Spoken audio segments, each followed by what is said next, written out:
जगतसिंहपुर जिलार प्रमुख व्यावसायिक पेंटस्थल राहामकु गत 10 तारिख ठारू जिला प्रशासन तरफ सटडाउन घोषणा करा जायछि।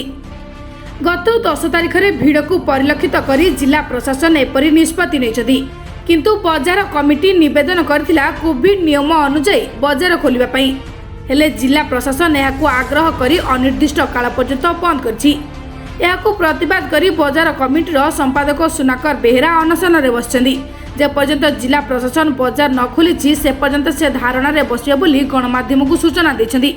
जे मैं अनुरोध करी वर्तमान जे आम राहामा बाजार एक पुरातन बाजार ये 542 व्यवसायी अच्छा जहाँ दीर्घ दिन माने से माने सब प्रशासन सहयोग करते सब शांति श्रृंखला सह राहामा बाजार गोटे परिचय गौरवान्वित करछि। किंतु ये कोविड समय रे जो गाइडलाइन राज्य सरकार आसाला जिला प्रशासन गाइडलाइन मानि चलुलु, किंतु आम पर अनुरोध करूँ जो चाषी मान भिड़ होता चाषी मानक आम 1 किलोमीटर दूर में बर्तमान बाजार कमिटी सहयोग मान्यवर तहसिलदार सहयोग आम बसई सारी स्थायी कर सारी। किंतु आम आहरी अनुरोध कर बजारटा को तुरंत अति कम 3 दिन 4 घंटा कि 5 घंटा सोमवार हाट छाड़े मंगलवार बुधवार एवं गुरुवार अनेक अमान्य व्यवसाय अच्छा जो कोविड कटकणा को मानुना कौन कह नहीं तापाई पुलिस प्रशासन को आम सहयोग मागू जो पुलिस प्रशासन आसतु टिके दिंतु बाजार कमिटी भी सहयोग कर।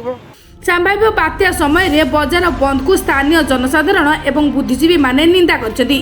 जगतसिंहपुर अरुण कुमार पाणी रिपोर्ट बुलेटिन भारत।